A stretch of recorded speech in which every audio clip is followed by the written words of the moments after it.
Welcome back to Batman Arkham Asylum, part 22. And in this part, it's pretty much one of the few quote unquote boss battles that's not a Bane fight. This here is the Killer Croc section, and this is what the entire part is all about. But we don't really fight Killer Croc. We're trying to avoid and hide from him pretty much. And it's just a little maze that we got to get through, that you have to follow this little meter on the left side here, but you can't be loud and you need to do it very, very slowly. You make a lot of noise when you try Killer Croc. Quite honestly, I never test to see what happens if you keep on running. Chances are you probably just run into Killer Croc when he jumps out and comes get you. And if that happens, you make sure you get your boomerang out and knock him out. Or Batarang or whatever. Yeah, I'm sorry. Batarang. But you're a Batman fan. You can't even call his most ironic weapon. The Batarang, yeah. My bad. More trucking power.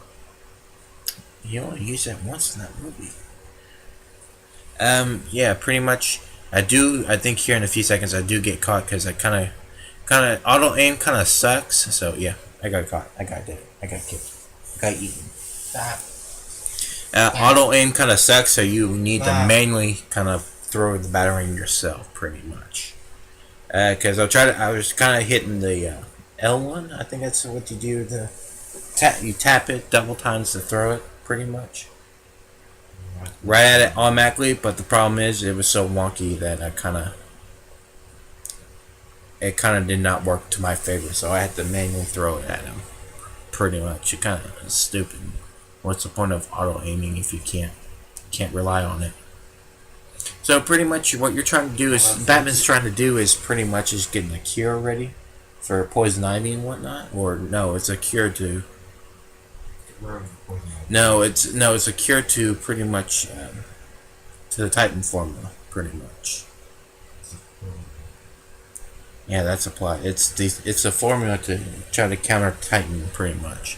Now, what you're doing is knocking these spores and whatnot for Batman to collect. Pretty much the way you're going is you're following the meter on the left. The lower the number it goes, the closer you are to getting it. But I would try to keep your ears up for listening to Killer Croc, and there's a music cue that you need to listen for. I know that, like, when music starts getting loud and more intense. That's how you know that he's coming. So you want to. Or you can just hear him just run across. Yeah, you hear him running pretty much, but when that happens, look. Hopefully, you know what you're looking for and where you're running to, pretty much. I do think if you stand around too much, though, he comes out and gets you. But how does he know where you are? He can sniff you out. Remember, he's got your scent. Oh, of course. He can smell you out. But if you move a long way, but if you make too much noise, he'll know where you're at too. He always knows. Yeah, he'll get an idea where you're at all times, even if you stand still or you kind of move along. So just keep on your toes and just be aware of where your surroundings you make, because there'll be times you be in a four corner area and you don't know which way he's coming.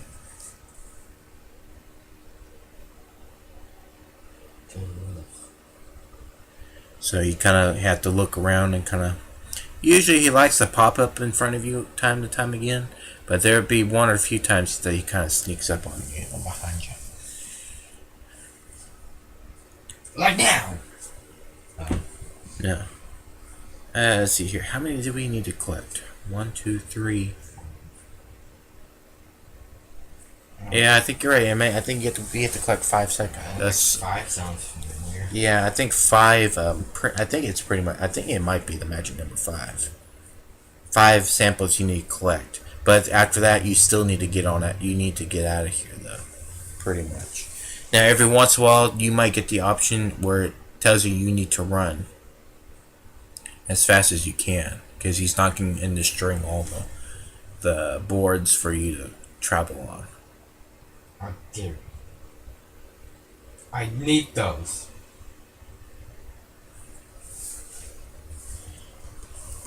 That happens time and time again.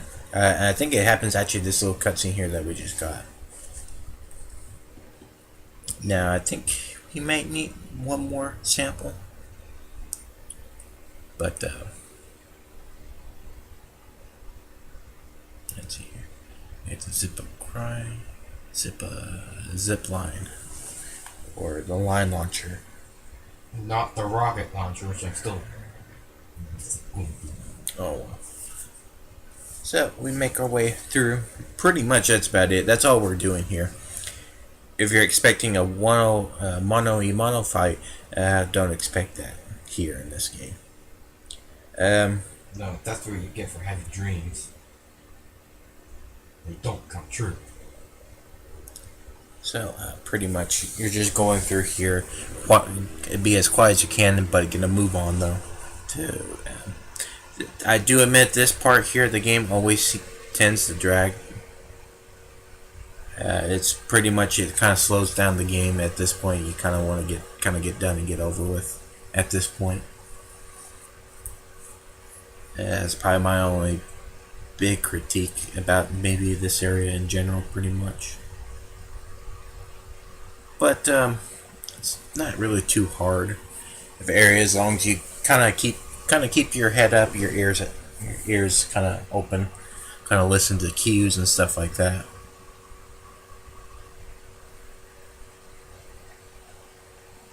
Alright, we got enough. It is our magic number 5. So now, pretty much. Some things about this game.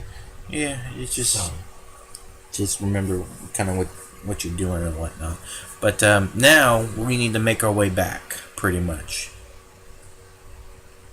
This is just once again you kind of crud.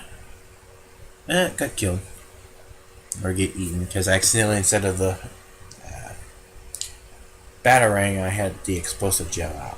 And for whatever reason, I didn't switch it out. I kind of tried to use it. Why didn't you get it in the first place? I think it's a slip of the fingers, I guess. Why'd you even switch away? Slip of the fingers. I think that's probably what happened. But what was weird is I tried to use the explosive gel and I still got I switched to, I had the batarang, switch it to explosive gel and trying to use it. I don't know why I did that. I only assume I panicked and accidentally hit the wrong button at that point for whatever reason.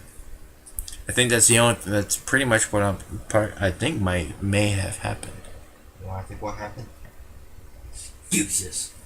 Oh, I got killed. It doesn't take hard to look and see what happened. I grabbed the explosive gel out instead of my batarang.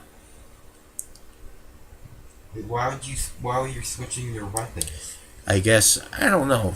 I'm gonna assume I thought I had the line launcher, and I probably did. I had the line launcher. Doesn't he destroy the boards at one point? Yeah, that's it. And then you get to use them. I guess I had the line. I don't think that's what happened. I think I still had the batarangs out. I just thought I had them or something like that. For whatever reason, I went to go change it, but I changed it to the wrong weapon, and try to use the weapon. I don't know why. See, I have the line launcher again out, and see, I got caught again. This time I tried to use the batarang, but for whatever reason, when I try to use the weapon, I had the line launcher for whatever reason. Which I guess you can use it to get away too. I guess, in a way, I guess you could use it to zip around somewhere else that he just happens not to be at. I guess you can use that as a viable option to get away, I guess. But the thing is, if you do get caught, don't worry. You always go back to where you whatever last sample that Batman gets. You always go back to that. See, that's another great thing about this game. It has generous respawn points or checkpoints. And I think it just goes to where you last autosave, pretty much. I think, which is pretty much gets every sample that you get. The game's autosaves, pretty much. Yeah, but it tends to save often. Like it saves every time you go into a door. Mm-hmm. So it has pretty generous checkpoints. Yeah, so even if you screw up, you just kind of just redo whatever it is you just screwed up on. You don't have to go too. You're not. You don't have to. You're not. You don't go back that far. No, so I just pretty much had to redo. Pretty much just redoing what I just was doing. The thing starts. Yeah, flashing red when you get when you go the opposite direction. Yeah, but unfortunately he was destroying the board, so I had to run to the direction. You could have immediately run behind you. Could have, but that depends if I get knocked out and I was dead at that point.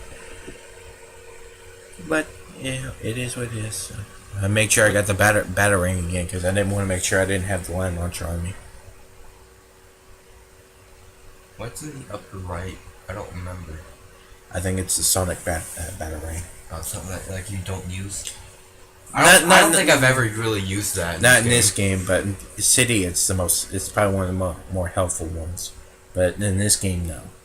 In fact, it's the only way to get it is through an upgrade. You know, when you do, you know, your health and stuff like that. But I think the sonic batarang has always been my last West. Yeah, my last. Your Adam West. Yeah, my Adam West. My last upgrade I always get in this game. Because I don't really... I'm sure there is a use for it, because I think it does disable some of the suicide collars that the Joker has on some of these mooks and whatnot. Now in this part here, it's automatically, you have to run at this part. But I think it kind of disables it for a little while, so you can take out more enemies without Joker letting the mooks know that you're in there. But, you know, I never found a use for it or whatnot, so... Now, in this part here, you're making a pretty much a beeline to the exit. Now, here, if you don't have your upgraded stuff for your explosive gels, I think you have to detonate at the right time. But I have all my upgrades where it blows up as soon as he walks right into it, so I always have those upgrades with me. But I do think I always keep it out just in case I need it. It's just in case it doesn't go off. But you know, but when you do,